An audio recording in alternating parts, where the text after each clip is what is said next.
Wishing you a very happy and a vibrant day. Myself Sushmita Sao, and today I'm going to take resources. If you like my channel, kindly subscribe for it and don't forget to press the bell icon for the further notification.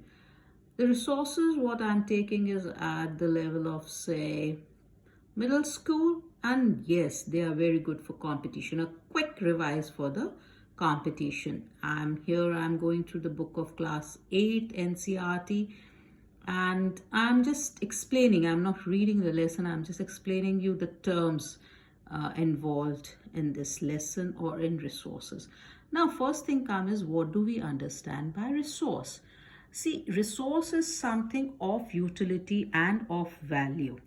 Like if we take an example of cow or milk, let's take milk. It is of value and it is of our use, and it is of value, of course, yes.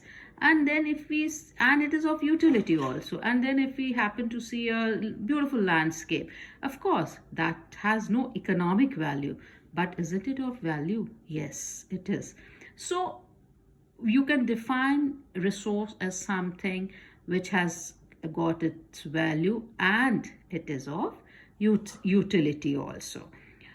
Now, what are different resources? The different resources are, of course, the natural resources and the man-made resources. When we talk about man-made resources, we will be dealing with it later, and we'll be talking about the man-made resources also. Now let's talk about types of resources. Let's deal with natural resources. Now, the natural resources, as the name sounds, come from the nature, and the natural resources are also classified into groups depending upon the level of development and use and origin and the stock and distribution. So first, let's take the actual resources and potential resources depending upon the basis of their development.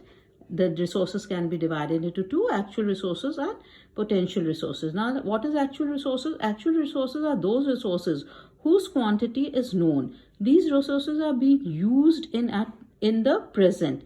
The rich deposits of coal in rural region of Germany and petroleum in West Asia, the dark soils of Deccan Plateau in Maharashtra, and these all are actual resources which we are using it today. And what are potential resources? Potential resources are those resources whose entire quantity may not be known, and these resources are not being used at present, but later they will be used. Example is how later they will be used. They will be later used by the development of human resources, or you can say development of knowledge. Human is also a resource, because of course, it is a main resource. With the development of knowledge and technology, we are using our other resources. Now, we can take example of the uranium found in Ladakh, or we can take high speed winds. These were potential resources 200 years ago because we didn't know the use of it. But today they have become the actual resource. So there is transformation from actual resource to potential resource, or from potential resource to actual resource. Now, based on the origin, that is the resources which are based on the origin, classification of resources based on the origin. So they can be abiotic and the biotic. As the name is suggesting, abiotic, that is the resources which are non-living, while biotic are the resources which are living. So non-living, we can take soil, rocks and minerals, and biotic, we can take all the living like plants and animals are the biotic resources. Now, resources which are broadly classified as renewable resources and non-renewable resources, that is kab wo khatam honge. That is this classification is depending upon the quantity they are in. That is, renewable resources are those which get renewed or replenished quickly. Some of these are unlimited and are not affected by human activities, such as solar and wind energy. While as non-renewable resources are those resources which have limited stock. Once the stock is exhausted, it may take thousands of years to get them renewed. Like non-renewable resources क्या है? Like if you put your money in in a guinea pig, or in a money purse, or in a bank, and you just keep taking it out without putting anything, obviously a day will come when it will be exhausted. Similarly is the non-renewable resources.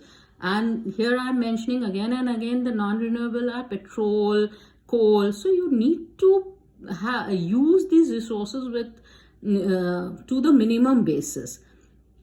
Then we can have the classification of resources. The third one, or the fourth one we can say, is on the basis of their distribution.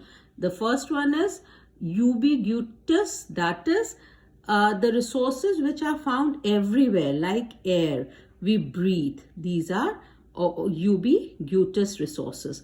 While as the localized resources, that is, these are found only on certain places and they are localized, like copper, iron ore. Now when we talk about iron ore as such is of no importance. But who has made it important? We extract iron. The technology has improved so much that from iron ore we extract iron and then we use it. So it has become human-made resource. Iron is human-made resource. So now let's talk about human resources. Now what are human resources? Human resources are those resources where we are using the knowledge and the development, and like education and health help in making people a valuable resource. So we need to pay, if we want to use human as a resource, we need to pay lots of attention to health and their education. A very good example is given here. See, this is class 8 ncert book. Now like she is taking crop, see, you can read it there, you can zoom it up and read it. And then when they find a resource, they find the solution, and then they can use that they find a source, they can use it as a resource after putting up their knowledge in there. So we can say that human is also a resource and the most developed resources. So here a very nice definition is given. Human resources refers to the number, quantity, and the abilities, mental and physically, of the people, though they are having different views regarding treatment of human as a resource. One cannot deny the fact that it is the skills of human that help in transferring the physical material into a valuable resource. A very important line. Then after this we can come to now how to conserve these resources. Conservation is very important. We have to use all the resources very economically. We have to use the resources, using resources carefully and giving them time to get renewed is called resource conservation. Balancing the need of to use resource and also conserve them for the future is called sustainable development. And we should never forget the 3 R's: reuse, recycle, and reduce. These are the 3 R's which we need to keep always with us. Some principle of sustainable development is these 3 R's. The future of our planet and its people is linked with our ability to maintain and preserve the life support system that nature provides us. Therefore, it is our duty to ensure that all uses of renewable resources are sustainable. The diversity of life on the earth is conserved. The damage to the natural environment is minimized. A fantastic lesson, and it's a lesson which we really have it. We are going through it in our daily life. Now there is one very good question is given here in the NCERT book. The NCERT books are that way very nice because they give you a very good question where you have to wreck your mind. They have given you some resources, like they've given you a stone, a leaf, a straw, and a fig. And they are saying now you make this of use and utility. Now you can think of leaf. Now you think of 5 uses of leaf where you can put in that leaf into utility. Yes, I give you a hint. You can take leaf You can crush it and you may use it as a medicine. A tulsi leaf, you may use it as a medicine. And there are many uses of leaf. You can put it as decorative piece also. There they have given of stone. And I really love these NCERT books for these questions where they put your knowledge to your daily life. This is what the knowledge is. With this, thank you. Bye. Keep going, keep doing, keep observing. Bye.